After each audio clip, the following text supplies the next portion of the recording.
আবু উমর একটা প্রশ্ন করেছেন, বলেছেন, সম্মানিত শেখ, আমি আমাদের পরিবারের বড় ছেলে। আমার একটি ছোট বোন আছে যে দিন মেনে চলে না এবং বর্তমানে কিছু হারাম বিষয় জড়িত। সে এমন একজন ছেলেকে বিয়ে করতে চায় যে দিনের ব্যাপারে উদাসীন, বেনামাজি। আমি তাকে অনেকভাবে বোঝানোর চেষ্টা করেছি, আমার বাবা মাকেও বিষয়টি বোঝানোর চেষ্টা করেছি, কিন্তু দুঃখজনকভাবে কেউ আমার কথা গুরুত্ব দিচ্ছে না। এই পরিস্থিতিতে আমার করণীয় কি? আমি আর কি দায়িত্ব পালন করলে কি আমাদের দিন আল্লাহর কাছে দোষী সাব্যস্ত হব না? আর আমার বাবা মায়ের কি পদক্ষেপ গ্রহণ করা উচিত? দয়া করে কোরআন ও সহিহ হাদিসের আলোকে আমাকে নাসিহত দিক নির্দেশনা দিন ভাই। এটা তো খুবই স্পষ্ট ব্যাপার। আল কোরআন আর সুন্নায় অসংখ্য দলিল আছে। সেটি হচ্ছে মানুষকে দাওয়া দেওয়া। উদউ ইলা সাবিল রাব্বিকা বিল হিকমাতি ওয়াল মাউইযাতিল হাসানা ওয়াজাদিলহুম বিল্লাতি হিয়া আহসান। তাহলে আপনি তাদেরকে দাওয়া দিবেন এবং দাওয়া চালিয়ে যাবেন। যেমন নূহ আলাইহিস সালাম 950 বছর ধরে দাওয়া দিয়েছেন, তাই না? আপন আত্মীয় স্বজন, কাছের লোক, দূরের লোক, সবাইকে। এবং সেটা করতে হবে বিল হিকমা ওয়াল মাউইযাতিল হাসানা, দলিল ভিত্তিক, প্রজ্ঞা সহকারে, বুদ্ধিমত্তা, কনসিকুয়েন্স হিসাব করে এবং সুন্দরভাবে, তাই না? আর তাদের সাথে নেগোশিয়েটও করতে হবে। এটা তাদেরকে বুঝিয়ে দিতে হবে বিল্লাতি হিয়া আহসান, সুন্দর পন্থায়, মানে কোরআন হাদিসের দলিল প্লাস সুন্দর যুক্তি, তাদেরকে দিয়ে তাদের সাথে নেগোশিয়েট করা, মাঝে মাঝে বসা। হ্যাঁ, এই কাজগুলো আপনি করবেন। আর দিন ওয়ান নাসিহা, তাই না? এটা নবী সাল্লাল্লাহু আলাইহি ওয়াসাল্লাম একটা প্রখ্যাত হাদিস। দিন হলো নাসিহা, কল্যাণ কামনা, উপদেশ দেওয়া।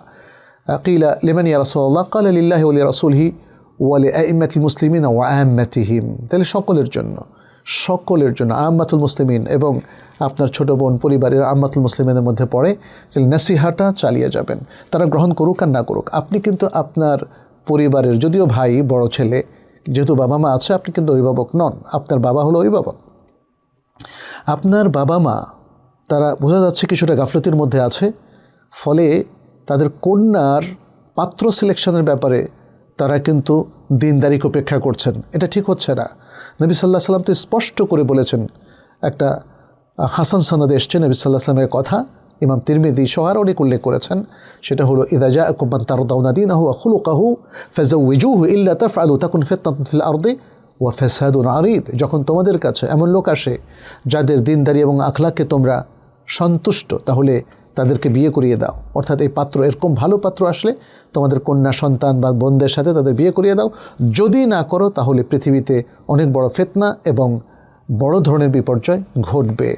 তাহলে বোঝা যাচ্ছে যে পাত্রীপক্ষ সবসময় দিনদারিকে প্রাধান্য দেওয়া উচিত এবং পাত্রপক্ষও তাই। ফাযফার বিযাতিদ দ্বীন, যেটা নবী সাল্লাল্লাহু আলাইহি ওয়াসাল্লাম বলেছেন। অতএব বিবাহ শাদীর ক্ষেত্রে দিনদারির আর কোনো বিকল্প নেই। একজন ব্যক্তি নামাজ পড়ে না, সে মুসলিম পাত্রীর জন্য কোনো যোগ্যতা রাখে না। তার দিনদারিটা তাকে এনশিওর করতে হবে অবশ্যই, কারণ ইমানের পরেই সবচেয়ে গুরুত্বপূর্ণ ইসলামের কাজটা হলো সালাত। এখানে ছাড় দেওয়ার কোনো সুযোগ নাই।